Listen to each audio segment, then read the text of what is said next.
Assalamualaikum warahmatullahi wabarakatuh. Oke teman-teman, pada video kali ini kita akan membahas tentang konsep terapung, melayang, dan tenggelam.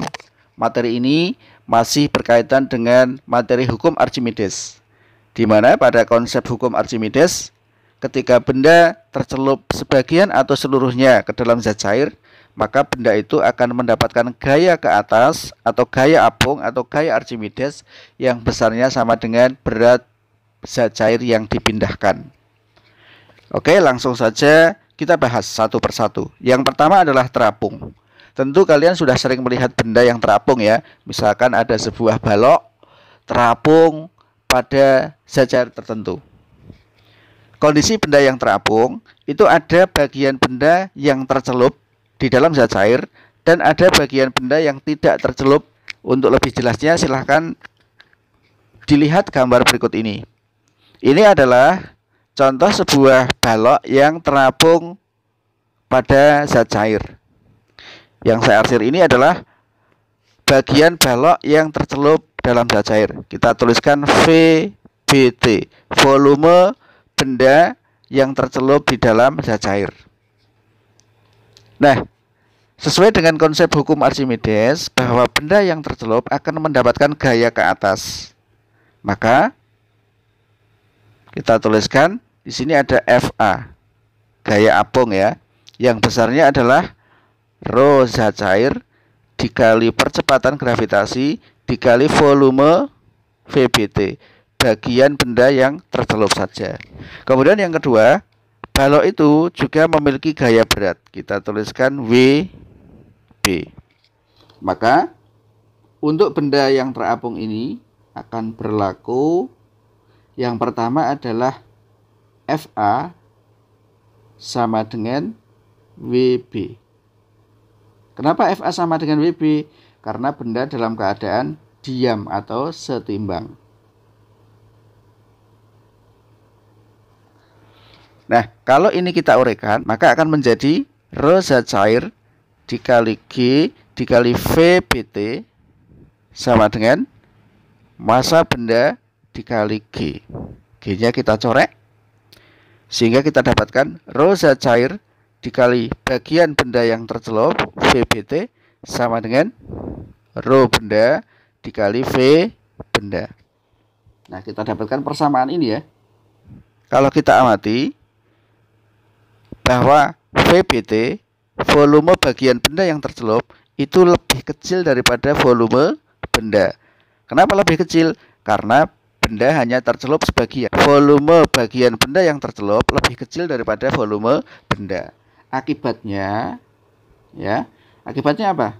Kalau kita korelasikan dengan persamaan ini, akibatnya adalah apa?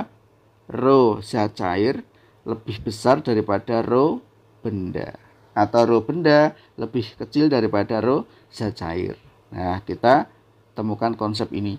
Jadi kesimpulannya adalah pada benda yang terapung, gaya ke atas atau gaya apung sama dengan berat benda. Kemudian yang kedua, rho zat cair lebih besar daripada rho benda, atau massa jenis zat cair lebih besar daripada massa jenis benda. Oke, sampai sini paham ya? Kita lanjutkan konsep melayang. Nah, seperti apa kondisi benda yang melayang? Sebuah benda yang melayang itu seluruh bagian benda tercelup di dalam zat cair. Jadi seluruhnya. Maka nanti VBT itu akan sama dengan apa? Volume benda. Jadi volume bagian benda yang tercelup sama dengan volume benda. Karena benda tercelup seluruhnya.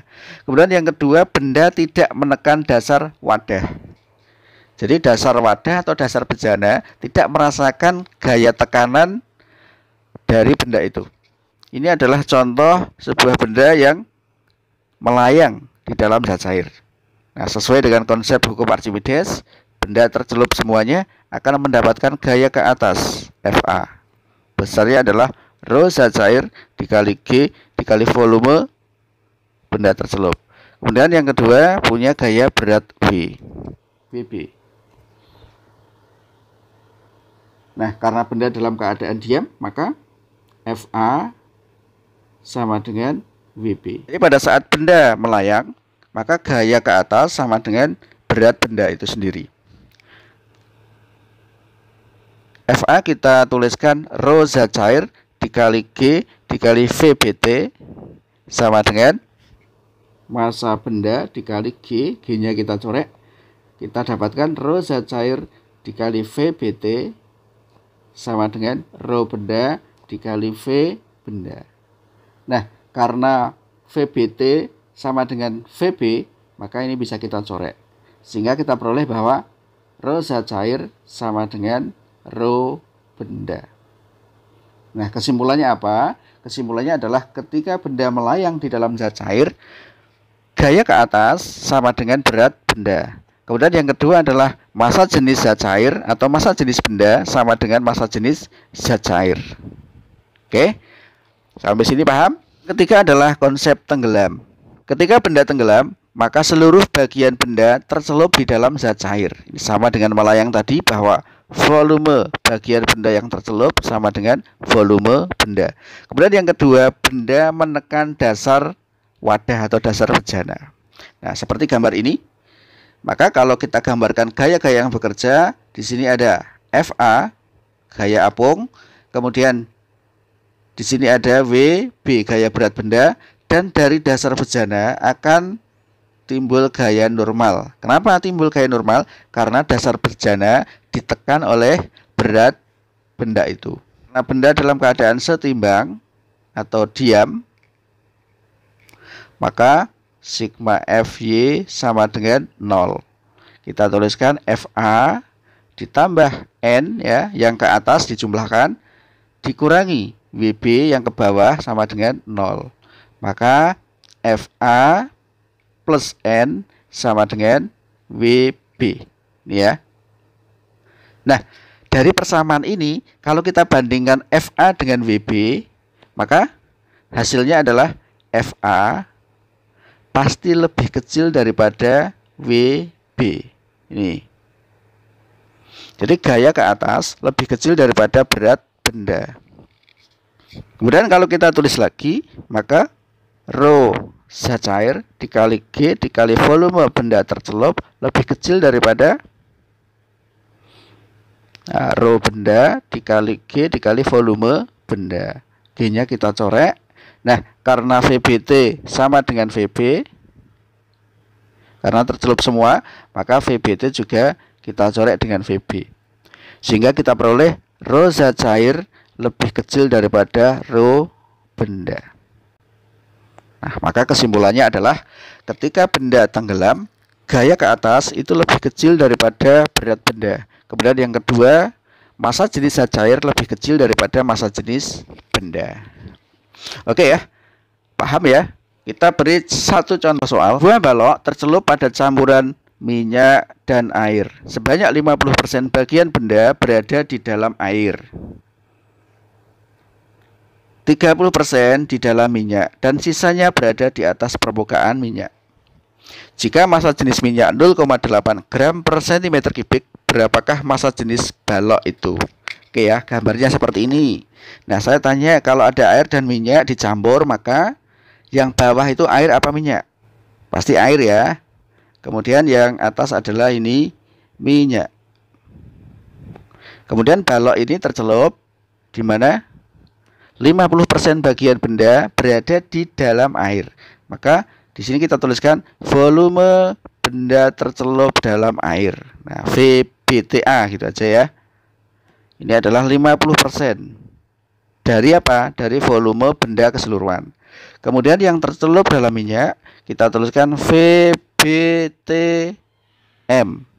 Ini adalah 30% dari volume benda. Karena benda tercelup dalam air dan dalam minyak, maka ya benda itu akan mendapatkan gaya ke atas. Yang pertama adalah gaya ke atas dari air. Kita tuliskan FA.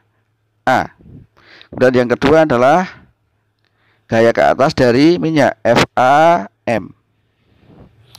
Kemudian benda juga memiliki gaya berat WB. Kemudian kita terapkan bahwa kondisi benda adalah diam, maka sigma Fy sama dengan 0. Nah, gaya yang arahnya ke atas, FAA plus FA M dikurangi VB sama dengan 0. FAA apa? Ya rho A, rho zat cair A atau rho air dikali G dikali volume benda tercelup dalam air. Ini plus rho M dikali G dikali volume benda tercelup dalam minyak. Ini sama dengan rho benda dikali G dikali volume benda. Nah, rho air adalah 1 ya. Sorry, ini G-nya kita coret dulu biar lebih simpel. Rho A sama dengan 1 ya. Kemudian volume benda tercelup dalam air. Nah, ini 50%. Kita tuliskan 0,5 ya. 0,5 dari volume benda. Plus rho M adalah 0,8. VBTM ya 0,3 dari volume benda. Sama dengan rho benda dikali V benda. Kita coret V bendanya, maka kita hasilkan 0,5 ditambah 0,8 dikali 0,3, 0,24. Ini sama dengan rho benda. Maka tinggal jumlah aja. Rho benda sama dengan 0,74.